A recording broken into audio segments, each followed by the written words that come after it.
Oh, hey, it's you! You wonder why we opened this nice bottle of red wine. This wine is Montenegrin. Stay with us after the intro and we will tell you the whole story.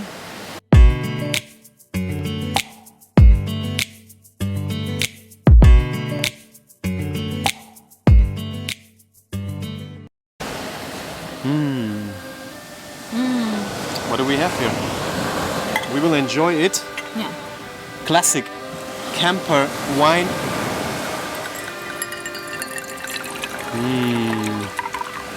Look how dark it is. That's enough for me.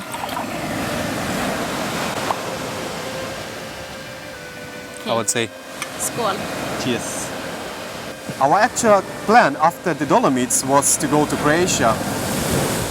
Wow. On the way, we stayed in Slovenia and in Bosnia one night. Yeah. After reading what other people wrote about Croatia on Facebook and other pages, we decided to hop it. And the reason was that if you free camped and they catched you, you could pay a fee up to €400. And we felt like, of course, we could find some places, but it wasn't worth the risk. Yeah, 400 is too much, way too much. Yeah, and also always be stressed about can we free camp here or not. And I do understand that it's tourism time. And Italy was €200 to get Yeah. catched. So we skipped both countries and to Italy anyway, we will come later. In Croatia it was very beautiful. We passed Dubrovnik. We thought about to go down and watch at the city, but on the way the whole idea was amazing and we were driving and we got the wind. But we came there, it was so hot, there was no parking space, so we just looked up from the rock or from the main road and decided to keep going. The border control to Montenegro took us an hour. It was very hot, we were thirsty, and we think because they are not in the European Union yet, they are really particular with all the European rules and maybe even trying to learn some things, and that's why it was taking time. There was no COVID control at all. They only looked at our passports and insurance green card for Europe. Yeah. Our first stop in Montenegro was Hertzog Novi. There we met the fellow traveler Samushka. Samushka lives already since 1 year in Hertzog Novi or in Montenegro. She had a Fiat Ducato like ours, but from 92. And Yeah, it was hers was much younger. bigger. Younger and bigger.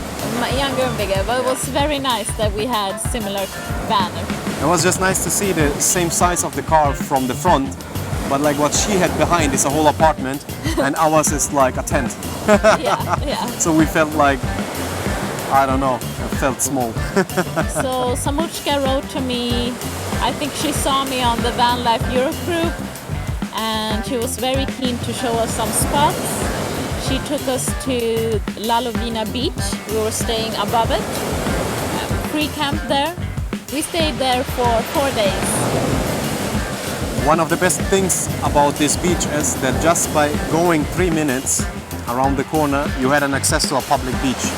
And with a van like ours, it's a jackpot. We have no shower, just like a small outside shower, with still, do his word, but having a proper, nice shower without water, with water access as much as you need was jackpot. Yeah, I could use both shampoo and conditioner, so I was very happy. We spent most of the time there with Samuchka, and then we had the luck to meet another traveler by bike, Alessio. We were sitting one night having a fire, drinking some beer, and he just passed us, and then we actually spent the evening with him. Yeah.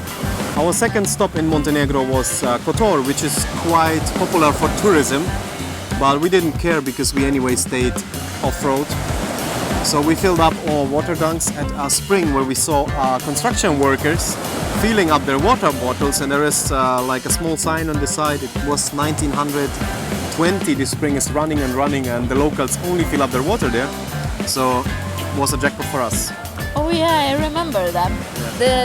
One of them was like a big construction workers, you know, like stereotypical construction worker, and he asked like, "Do you in the car?" And he meant like, "Do you have sex in the car?" Yeah, and he's we like- were like, "What?" he's like 6 car. In Kotor, we were staying by the water, and we met a guide there who asked if we wanted to buy some tickets for some tour. And in the tour, we saw the Blue Cave, and we decided to actually stay off grid and go to this cave ourselves in our own blow-up kayak. So we came back from the Blue Cave. It was around 12 o'clock. It was 37 degrees.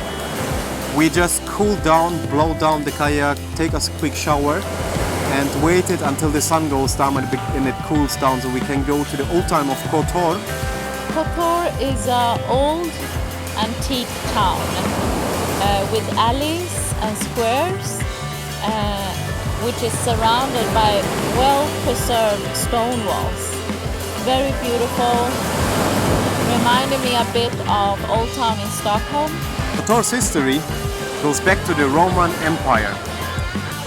But they are so rich on history, so they are actually safe in the UNESCO, how you call it, UNESCO Heritage World Site. Heritage Site. Yeah. Yeah. So you will find it also on their website.